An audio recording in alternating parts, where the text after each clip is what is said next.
à tous, chers mortels, c'est Dragmar. Alors je préviens d'avance, deux petits trucs avant, je suis totalement explosé. Mais violent là, je suis vraiment HS.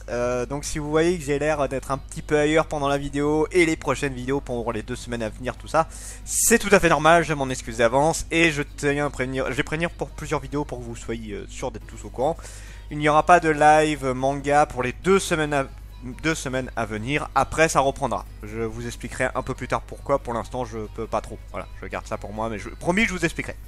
Bon, on attaque la vie manga dans la joie, la bonne humeur et dans la pleine forme que je n'ai pas du tout.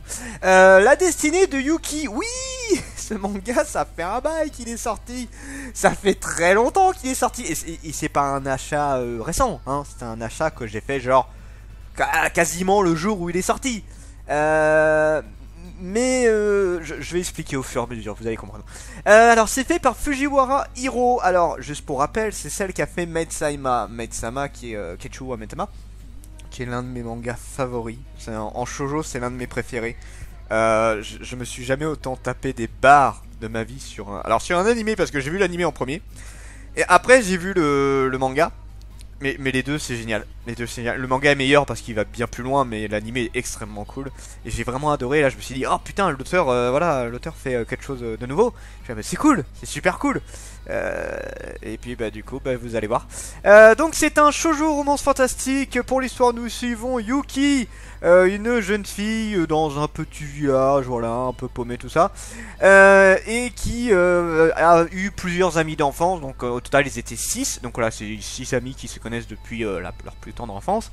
Et à un moment donné il y en a excusez-moi, il y en a 4 qui ont disparu. 4 personnages, enfin 4 personnages. Je vous l'ai dit, je suis fatigué, je vais dire des conneries, je m'excuse vraiment d'avance. J'ai pas les neurones en place là.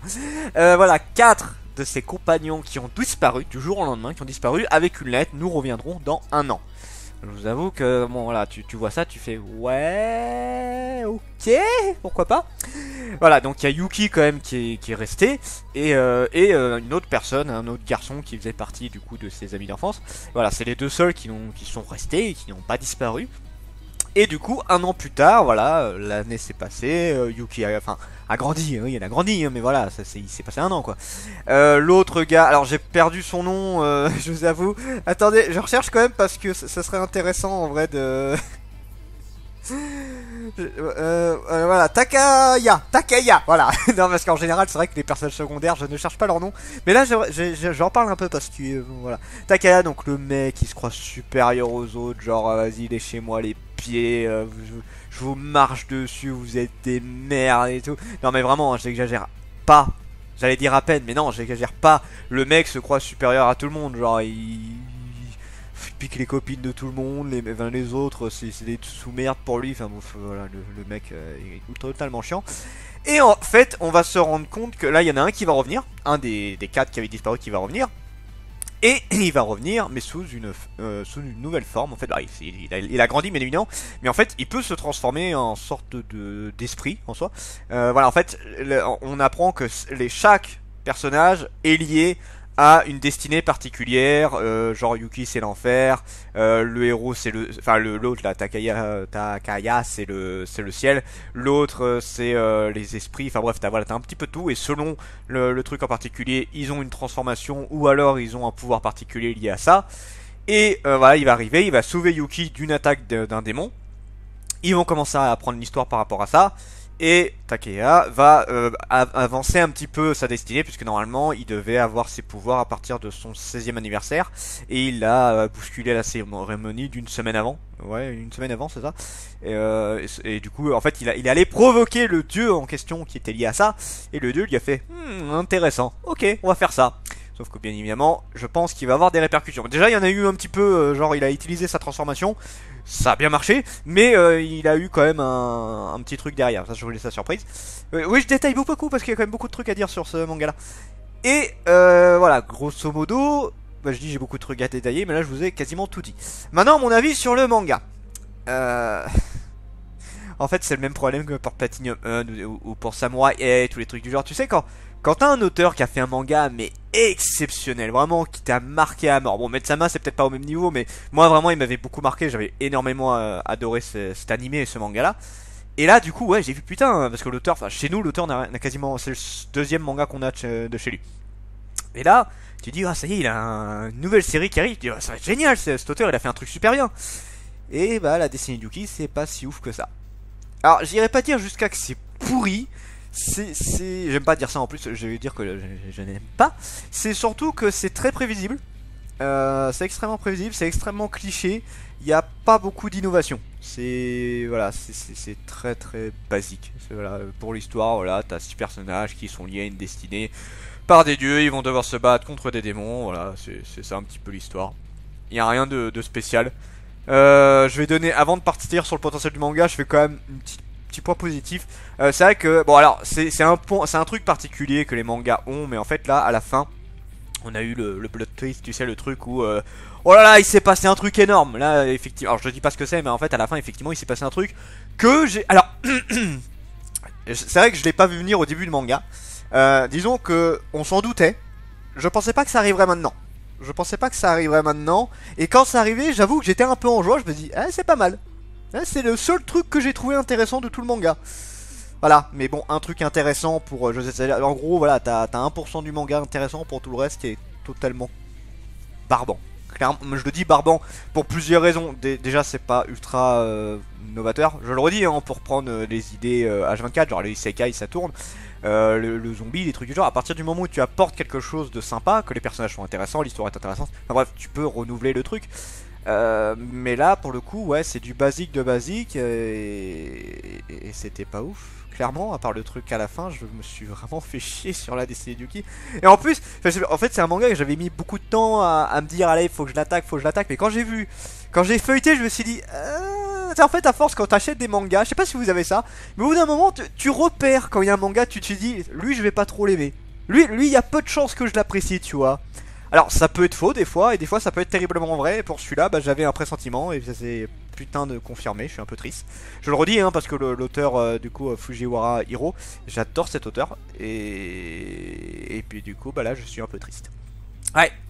Passons au potentiel du manga, donc pour l'histoire, je le redis, c'est extrêmement basique, il n'y a vraiment rien de très intéressant, voilà, des démons, les destinées, les trucs du genre.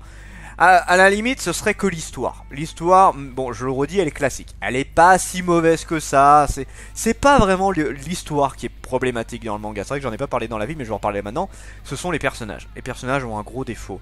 Yuki est totalement inintéressante. C'est la jeune fille basique au possible, tu sais, qui arrive pas à s'affirmer, qui est là un peu en mode, voilà, j'essaie de détendre l'atmosphère, j'essaie de faire en sorte qu'il n'y ait pas de bagarre. Sauf que voilà, c'est la fille lambda, sans intérêt. Alors c'est pas spécialement qu'elle est pas belle, alors c'est vrai qu'elle est voilà, c'est une fille classique, mais elle est pas spécialement moche. Mais là c'est plus la personnalité du personnage qui est vraiment... Il y a eu un truc intéressant à la fin, le truc que j'ai parlé c'était un rapport avec elle. Mais à part ça, voilà, elle se fait totalement marcher dessus par les autres. Elle arrive pas à s'affirmer, elle est complètement... voilà, c'est elle l'héroïne. Mais alors peut-être que pour la suite ça va changer, mais alors dans le premier tome elle est insignifiante au possible. Après t'as Takaya, il est chiant au possible parce que il est trop prétentieux. Enfin, ça existe des personnages prétentieux, mais en général t'arrives quand même à t'y attacher un petit peu, toi. Ou alors il y a quelque chose qui va faire que tu vas l'apprécier. Je prends Sasuke par exemple, qui est un petit peu un cliché, mais voilà, Sasuke est assez prétentieux. Bon, même s'il y a un côté dark, c'est pas tout à fait le même style, j'avoue. Mais Sasuke a quand même des trucs intéressants. J'ai pas d'idées qui me viennent en tête. Mais voilà, vous avez des personnages qui se la racontent pas mal, mais qui arrivent à être intéressants, soit parce qu'ils sont drôles, soit parce qu'ils ont un passé particulier, soit ils vont avoir des mimiques complètement débiles. Enfin bref, il y a toujours quelque chose qui fait que voilà, le personnage va se rendre intéressant. C'est voilà, il y a quelque chose derrière, toi, en général. Et là, non. Alors, on est qu'au premier tome, hein, mais là, dès le premier tome, le mec il te blase. Ah, il te saoule au possible. Et encore, je te dis, c'est un sommet de prétentieux que j'ai rarement vu. J'ai rarement vu à ce point-là. Pareil, le mec, ouais, c'est un gamin, c'est juste un gamin qui veut se montrer intéressant, y a rien d'autre avec lui. L'autre qui est revenu, là, bah, ouais, à la limite, c'est le... Enfin, c'est pas le moins inintéressant, mais c'est celui qui est le plus normal, je vais dire. Disons que le mec, il est totalement gaga de Yuki et qui lui obéit aveuglément. Enfin, elle le manipule pas, c'est juste qu'il est amoureux d'elle, ça se voit à 3 km. Et voilà, je veux dire, il l'écoute pas les autres, mais elle l'écoute. On dirait un chien, quoi. On dirait un petit chien qui est en mode oui, vas-y, écoute, vas-y, j'écoute ce que tu me dis. Voilà, on est un peu dans ce délire là. On en a une autre qui arrivait un peu vers la fin. Alors elle, je pense qu'elle peut être un peu plus intéressante, mais on l'a pas beaucoup vue, donc je me prononce pas. Et tu as le classique, l'autre, on en a un autre qui arrivait un peu en mode, voilà, je veux pas me battre, ça m'intéresse pas. Et c'est le rigolo de service. Enfin bref, voilà, c'est des clichés absolus. Sauf que voilà, les clichés, ça peut se débrouiller des fois, et d'autres, bah non. Là pour le coup, c'était assez catastrophique. Pour ce qui est du dessin, bon, c'est pas mauvais. Ça manque cruellement de décor. Par contre, là, je vous avoue qu'il n'y a pas un poil d'effort de fait sur les décors. Alors, je sais pas ce qu'il en était pour Metsama, mais alors là, il y a vraiment, il doit y avoir 10% du manga où il y a du décor, et quand il y a du décor, c'est extrêmement soft. Et là, je te dis, c'est pas que du school life, c'est aussi du fantastique. Et là, le côté fantastique, tu ne le ressens absolument pas. Bon, effectivement, il n'a pas encore été extrêmement présent. Bon, on l'a vu quand même, on a eu quelques batailles, mais je veux dire, par exemple, tu prends les batailles, bah, ouais, il y a une fois où il y a une image qui est un peu classe, mais sinon, les trois quarts du temps, franchement, c'est du blanc, c'est vide, quoi. C'est super vide, les dessins. Les personnages, j'ai pas trop de problème avec, hein, ça reste assez sympa, mais alors, le décor, c'est la mort. C'est la mort totale. Jusqu'où le manga peut aller, bah le manga il finit en 6 tomes, nous on en est au 5ème tome, le dernier tome viendra le 16 septembre. Peut-être que, je sais pas si je vais continuer la série, en général j'aime bien aller au moins jusqu'au 2ème tome. Là la série est assez courte donc je pense quand même que j'essaierai de continuer, mais ouais, franchement ça n'a pas été une... je suis un peu triste quand même, la destinée de Yuki ça a été... un petit peu une tristesse pour moi, ça encore une fois je le redis, je suis très fan de l'auteur, et là... ce n'est pas une réussite pour moi, malheureusement. Donc voilà, sur ce c'était Dragmar, et je vous dis à la prochaine, chers mortels.